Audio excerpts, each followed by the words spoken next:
daawadayaal barnaamijkeena waxaan idinkugu soo gudbinaynaa darmandara oo hadda ka hor arbaaxay atirishadii caanka ahayd Meena Kumari ugu dambeyntiina arbaaxada uu ku dhuftay ay sabab u noqotay in ay geeriyoto xidigtaasi brismaadkii waxaa boqoradii cajaa'ibka lahayd ee shineemooyinka Hindiya la dhihi jiray Meena Kumari taasoo awood badan lahayd xilligaasi haddaba daawadayaal aan dib u jileecno noloshii adkayd ee xidigtan ay soo martay ayadoo yar Meena Kumari waxa ay ka dhalatay qoys sabool ah mar waxa uu waayay wax uu ku koriyo gabadhiisa waxana uu geeyay iyadoo yar meelaha agoonta lagu koriyo Meena bulshada sumcad daro ay kala kulantay wayna u dulqaadan jirtay marxaladaha iyo dhibka dadka ay kala kulmi jirtay iyadoo yasid iyo jaa'ifo la kulmi jirtay haddaba xidigtan waxa u suuro gashay in ay ku soo biirto film jilista waxaana ay noqotay atirisho weyn oo guulo badan gaartay sanadkii 1952 ayay la kulantay darmandara xilli film duubis ay socotay haddaba xaalku markuu intaasi uu marayo Meena nolosheeda waxa ku soo biiray darmandara isagoo jacayl la sameeyay xidigtan muddo 3 sano kadib darmandara waxa uu gudagalay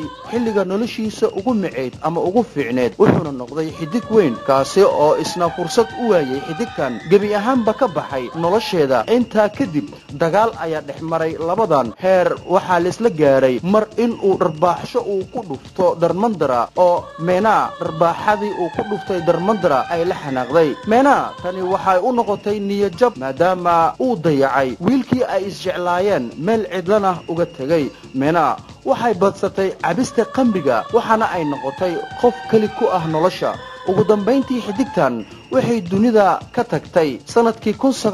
1972 iyadoo ku dhex jirtay noloshii adkeed ee silca ahayd iyo niyad jabkii ku dhacay qalbigeeda iyadoo u geeriyootay xidigtan dharbaaxada uu ku dhuftay wiilkii ay jecleed ee darmandara xilligaasi oo jaceyl adag ay u qaaday kadibna ay weyday haddaba daawadayaal intaas aynu ku soo gabagabaynaynaa barnaamijkeena